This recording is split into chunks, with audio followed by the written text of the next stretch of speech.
Hi, this is Nesnyanevsky. The class is Discrete Structures. We're going to do the homework problems for section 13.3, which is about infinite sets. Okay. This is not a typical class. The ideas are a little bit more complicated, but it's something that shows up, so we want to do it. Okay. Let's do number one. Let A and B be finite sets with the number of elements in A less than the number of elements in B. Tell, true or false. Okay, so this is 1, this is A. So the number of elements in A is less than the number of elements in B. Okay? Okay. Question. There is a one-to-one map from A into B. Okay, so let's say this has 5 elements, this has 7 elements.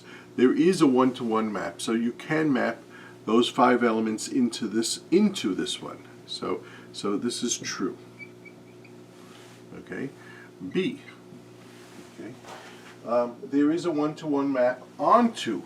So again, this is 5 elements. There's 7 elements. We can even do this: 1, 2, 3, 4, 5. 1, 2, 3, 4, 5, 6, 7. Okay.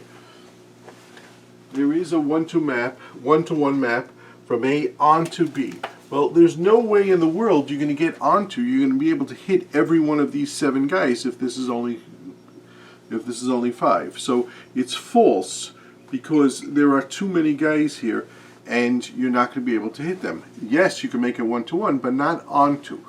C. There is a one-to-one map of B into A. Now again, how are you going to map these guys into? It can't be into, because you have 7 guys here and you want to give each one of them one of these. It's not going to be one-to-one, so this is false. Okay, it's not going to be one-to-one. Okay, next, D. There is a function mapping A onto B. Okay, same thing here. If A has 5 and this has 7, then there's no way in the world you're going to get onto. Okay. E. There is a function mapping B onto A. So if there's 7 guys here and 5 guys here, yes, you can map that onto. So that's true. Okay. Okay. Great. Okay. Now, next. So, you just have to understand what these means more and less and things like that. Okay, great. Next. True or false questions. These are kind of hard because we don't have a good intuition of these things. You have to spend some time doing this, but that's why I'm here. The set of positive rational numbers is countably infinite. Okay? So this is 2A, that's true. Okay, look, it's definitely infinite. Okay, and we talked about all rational numbers. Here is positive, so it's half of it. So it's not half of it, whatever. That's not the way to think of it, but it's part of it. Anyways, the way you can see it is you could do a zigzag proof with just the positive rational numbers. So that's true. B. The set of all rational numbers is countably infinite. I think we do that in class. So the answer is yes, you can do a zigzag proof to do that. Number C. The set of positive real numbers is countably infinite. Okay, so you're just interested in the positive real numbers. Anyways, that is not countably infinite. In fact, just from 0 to 1 is not countably infinite. So that's false. Okay, it's uncountably infinite. D. The intersection of 2 countably infinite sets is countably infinite. Okay, so first of all, that's not true, but watch this. You ready? Take the even sets, the even numbers, take the prime numbers. Okay, both of them are countably infinite. Okay, there's a countably number of even numbers, there's a countably number of prime. The intersection is the set 2. 2 is the only prime number that's even. So it's not countably infinite. It's definitely not uncountably infinite, but it could be finite. It could be countably infinite. So how about this? Odd and prime is, I don't know, all the prime numbers except 2. 3, 5, 7, 9, 10, 11, 11, 13, So all odd primes. That's countably infinite. So countably infinite intersect countably infinite is countably infinite. Okay, let's just do that again. D. The intersection of two countably infinite sets is countably infinite. It's false because it could be finite. So it could be finite. Or it could be countably infinite. It's definitely not uncountably infinite. Okay, a subset of a countably infinite set can't be uncountable. Okay, so it's false. E.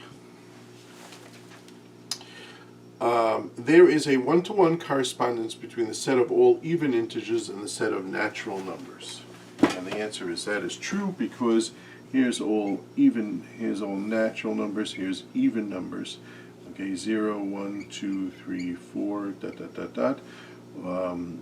0, 2, 4, 6, 8, You send n to 2n.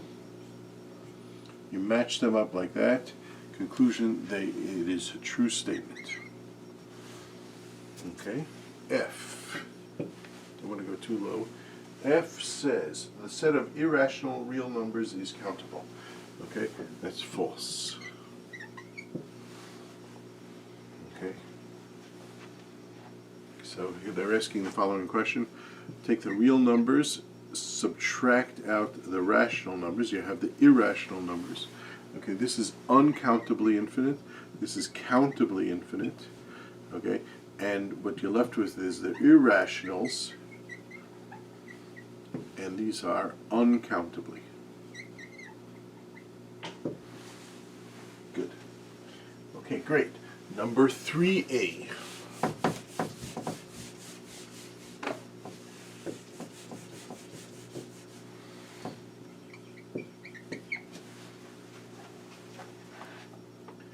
You have a one-to-one. Okay. So here we're dealing with this. We have the real lines. Okay, two real lines. So we want, listen to what it says. Give a one-to-one correspondence between the following pairs of sets. All numbers from 0 till 1 and all numbers from -1 till 1.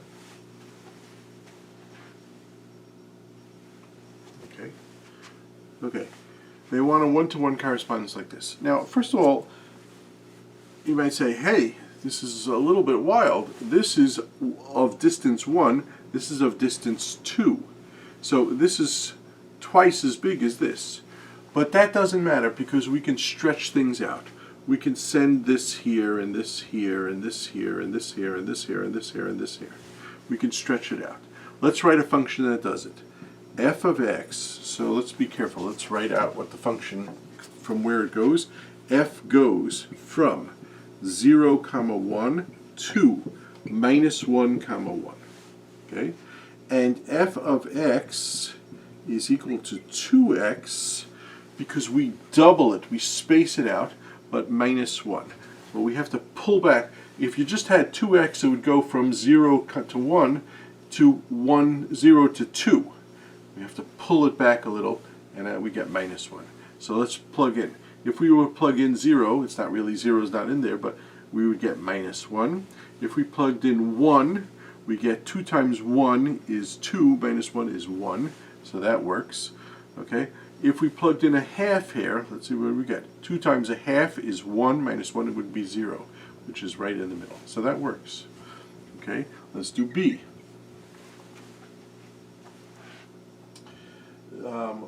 0, 1 to 0, 1. Okay, you know what? Let's erase this. Okay,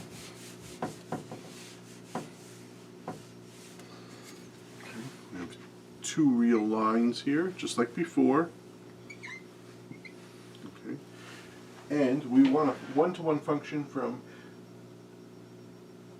box 0, 1 to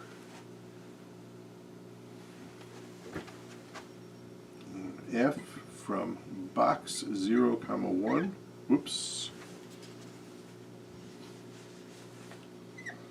to 0, 1, but this time around over here and around the box over there. Okay, how are we going to do this? So let's just see what this is. We want to include 0 and not include 1. We want to not include 0 and include 1. And we want to map this to these two things. Okay, now, question, where should I send 0? I can't send 0 to 0 because 0 is not in the map. Well, maybe I should send it to the one number right after 0. What's the first real number after 0? 0 points, blah, blah, blah, blah, blah. It doesn't work. So watch this trick. I'm going to send 0 to here, to 1. I'm going to send this to here. I'm going to send this to here. I'm going to send this to there. I'm going to send this to there. I'm going to send this to there. I'm going to get very, very close to 1, and I'm going to send it to very, very close to 0. Okay? Now, how the hell are we going to do that? Watch. F of x, that's one of these guys, is going to equal to 1 minus x. Let's see if it works. Ready? I'm going to send 0 to 1 minus 0, which is 1. That works. Okay. I'm going to send something very close to 1 is going to go out to 1 minus something very close to 1 is going to go to 0. So that works. I'm going to send 0.5. 0.5 is going to go to 1 minus 0.5, which is 0.5. It's going to go straight down. So that works. Okay? That's a trick. You just have to realize that where should I send this guy? I have to send him here. Where should I send this guy? Well, he's not in there, but I have to send him very close to somebody in there. So that works. Okay, so that was 3b. Sorry, that was 3b. Now let's do 3c. ABC. Okay, it's a similar type of problem. Okay, what do we want? 0, 1 goes to minus 5, 8. Let's do this. F goes from 0, 1 to minus 5, 8.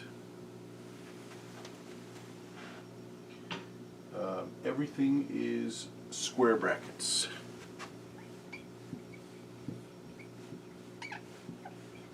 Okay. Okay. So here's 0, here's 1.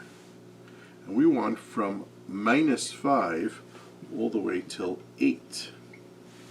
Now how are we going to do this? This is included there and included there. This is going to include everything here. We're going to have square brackets here and square brackets here. Okay, how are we going to do this? Okay, problem. This is of size 1. This is of size 13. Well, so what we do is we do like we did last time. We blow it up by 13. So it's going to be 13x. But 1 second. If I just plug this in, then all the numbers from 0 to 1 will go from 0 times 13 is 0 till 1 times 13 is 13. It would go from 0 till 13. I got to shift up further back, so we do it minus 5. Let's just plug in some numbers. If I plug in 0, I get minus 5. If I plug in 1, I get 13 times 1 is 13 minus 5 is 8. So 0 goes to minus 5, 13 goes to 1. Okay? And everything in between goes nicely. Okay? Nice. Next. Okay, number 4. Number 4.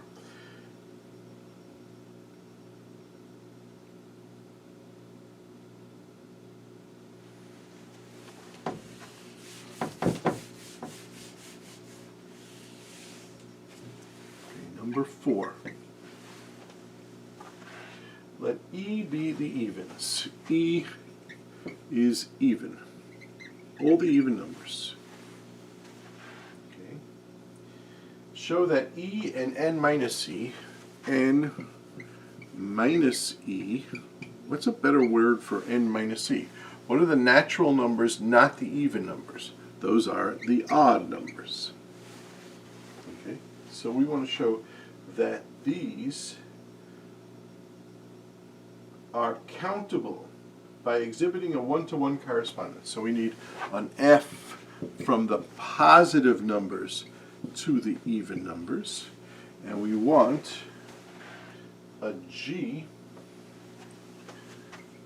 from the positive numbers to the natural numbers minus the even. So we want a one-to-one correspondence to the even numbers and a one-to-one correspondence to the odd numbers. Let's do it.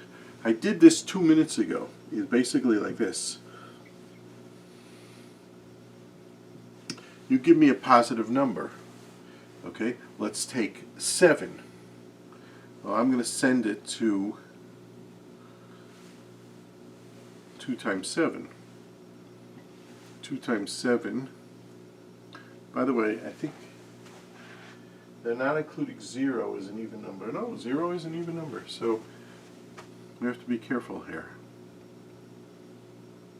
Okay, so I did it with the natural numbers. Let's do it like this. Okay, so here's 1, 2, 3. Here's the positive numbers. 4, 5, 6. I want that to go to the even numbers. And those 0, 2, 4, 6, 8, 10. 2, 4, 6, 8, 10. Okay. Dot, dot, dot. I want x to go to, let's see, 2 times x minus 1. Okay, let's do this. That works. 2 minus 1 is 1 times 2. 3 minus 1 is 2 times 2. Okay, so that works. Okay, so this is going to go to 2 times x minus 1. We match them up. Okay, great. Now let's do the odd numbers. Okay. Let's list off the odd numbers. 1, so this is the odd numbers. 3, 5, 7, 9, 11. Dot, dot, dot. Okay, so it's going to be g of x equals, it's going to be something 2 times that. I think it's 2 times x minus 1. Let's see. 2 times 1 is 2, minus 1 is 1. 2 times 2 is 4, minus 1 is 3. 2 times 3 is 6, minus 1 is 5. Okay, so that works. 2x minus 1. Okay, nice. The most amazing thing is the natural numbers, let's just go through this, the natural numbers has even numbers and odd numbers. And yet, it's the same size as the even numbers, and the natural numbers is also the same size as the odd numbers. You would think that this is twice the size of the evens because it has even numbers and odd. Okay, but no, even though these two sets are, each one is countably infinite, this has not 2 times countably infinite, but countably infinite. They're the same size. Okay.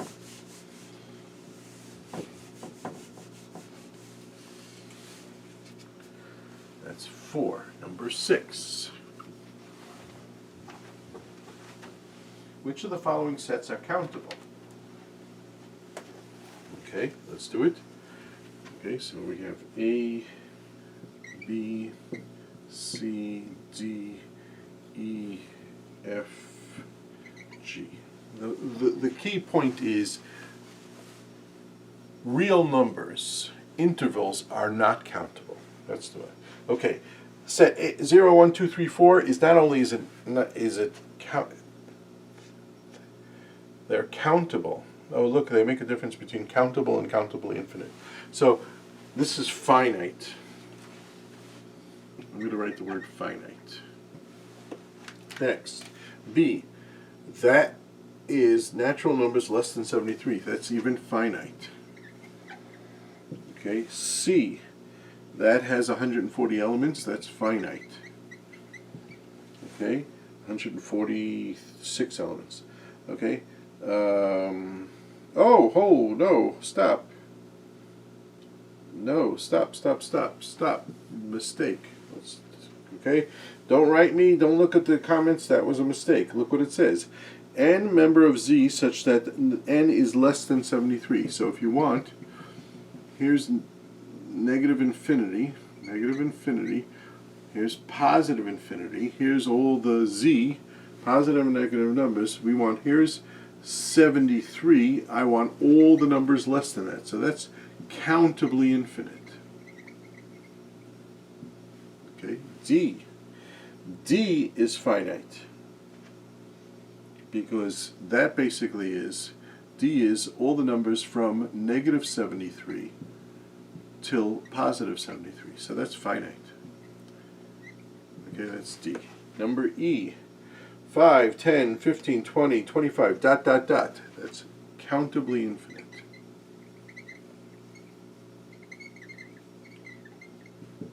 Okay, F. F is the natural numbers cross the natural numbers, and that is countably infinite. There is a zigzag proof, so it's countably. And finally, G is an interval, so it's uncountably infinite. Nice. Next, number 8. A set A has m elements, and a set B has n elements. How many functions from A into B are 1 to 1? Let's do this carefully. Let's write it out. A has m elements. Number of elements, so this is number 8. A has m elements. B has n elements. Okay, great.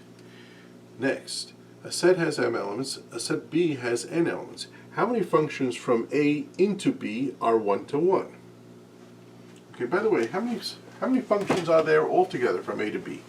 Okay, and the answer is functions from A to B. How many functions are there from A to B? Okay, and the answer is, look, for every one of these guys, you have to choose one of these guys. So basically, it's n for the first guy, times n for the second guy, times n for the third guy, times n. Okay, so that's equal to, how many guys are there? Okay, and the answer is n to the n.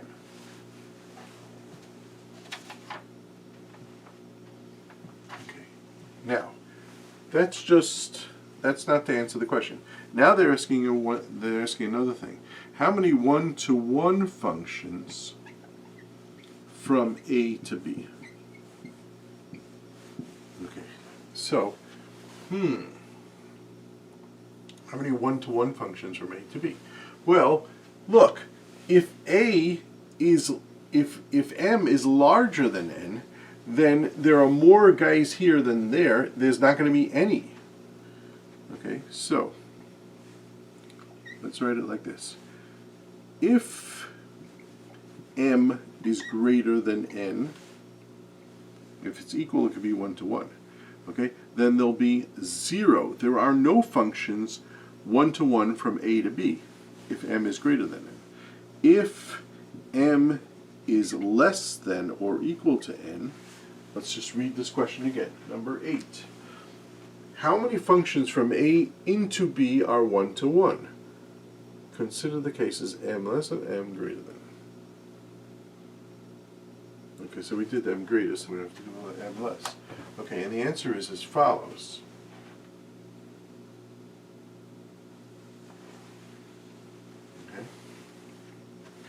Okay, let's be careful here. Okay, for the first guy in here, you're going to choose, so let's think of it like this. Okay, let's say there's 4 of these, and there's 1, 2, 3, 4, 5, 6 of these. So this guy can go to one of 6 places. He can go to here, here, here, here. He can go to one of 6 places. He can go to not one of 6 places because we want it 1 to 1. So he can only go to one of 5 places. So there are 5 possibilities for this guy to go to. There's originally 6 places, but these 2 guys took 2 of those places, so there's only 4 guys left for him. So that's that. He can't go to, originally started off with 6 of them, but he can't go to where this guy went to, he can't go to where this guy went to, and he can't go to where this guy went to. So he has only 3 guys left. Okay? Great.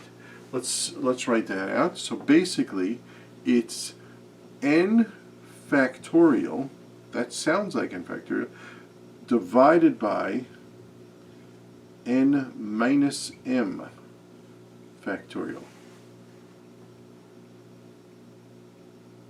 Okay, I think that's in modern notation PNM, permutations of n guys when you're choosing m of them. Okay. I'm sorry, maybe it's PMN. Sorry, I could be wrong. I don't know that notation, but I think they teach that nowadays. Okay, so that takes care of that. So yes, you can count how many one-to-one functions from this smaller set into this larger set. Great. Number 13A.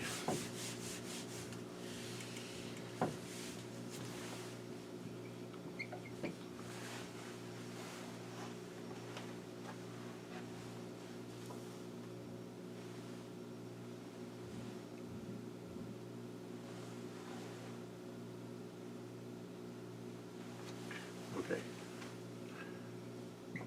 Functions.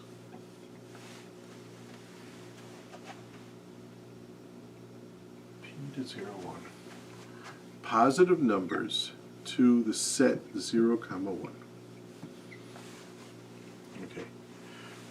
Now we have to go back to section 1.4, I think, when we section 1.5 when we talked about functions.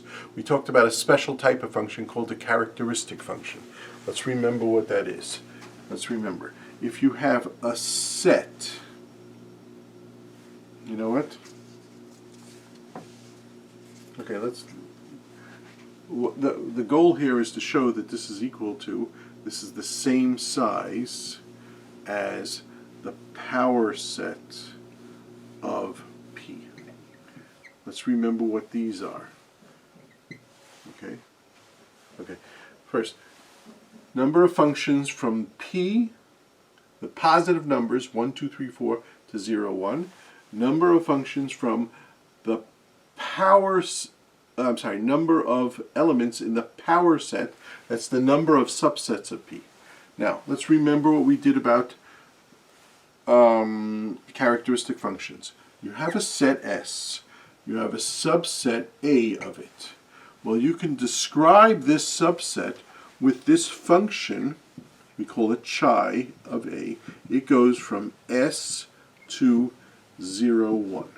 Let's just remember how it works.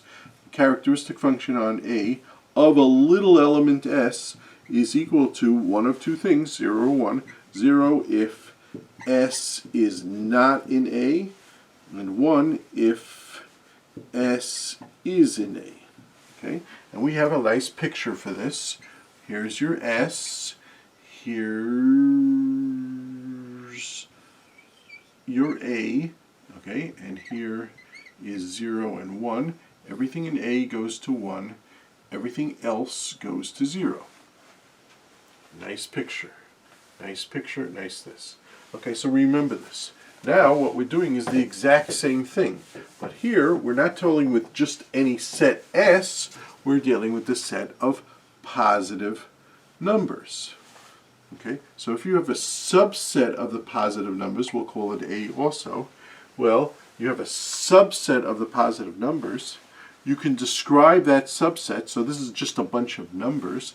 You can describe that subset as a function from A, which goes to from the positive numbers to the set 0, 1. Okay, so let's look at a typical example.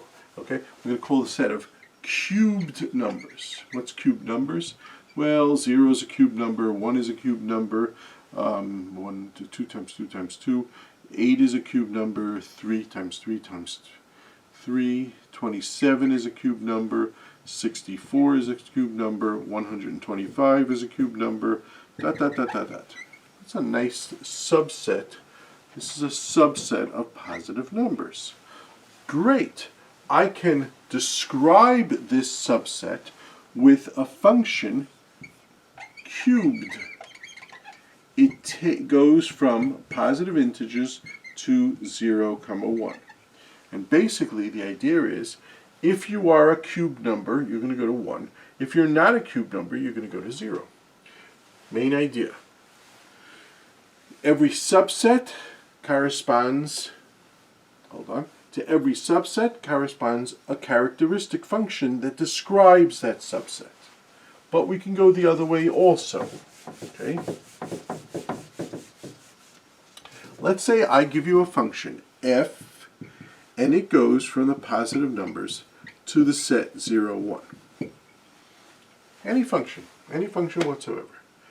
Question, how does that describe a subset of numbers? I'm sorry, right. So this is a function from positive numbers to 0, 1. How does it describe a subset of numbers? Very simple. F back arrow of 1. Look at all those things that go to 1. Okay? So this is equal to all the all the x, I want to talk about natural numbers, all the x such that f of x equals 1. All those numbers, that describes a subset of that. Okay, so these two ways of looking at it, these two, given a function, I can get a subset. Given a subset, I can get a function. So they're the same size. Okay? Turns out that both sets are uncountably infinite. Uncountably infinite. Okay, great. That takes care of that. Okay, so that was the homework for the infinite sets. I strongly recommend that you look at my other video in The Outer Limits of Reason, Chapter 4, where I do this whole thing very slowly and very carefully. All about infinite sets and stuff like that. So it's in my class called The Outer Limits of Reason, or Reasoning, and Chapter 4 is called Infinite Sets, or something like that. Have a wonderful day.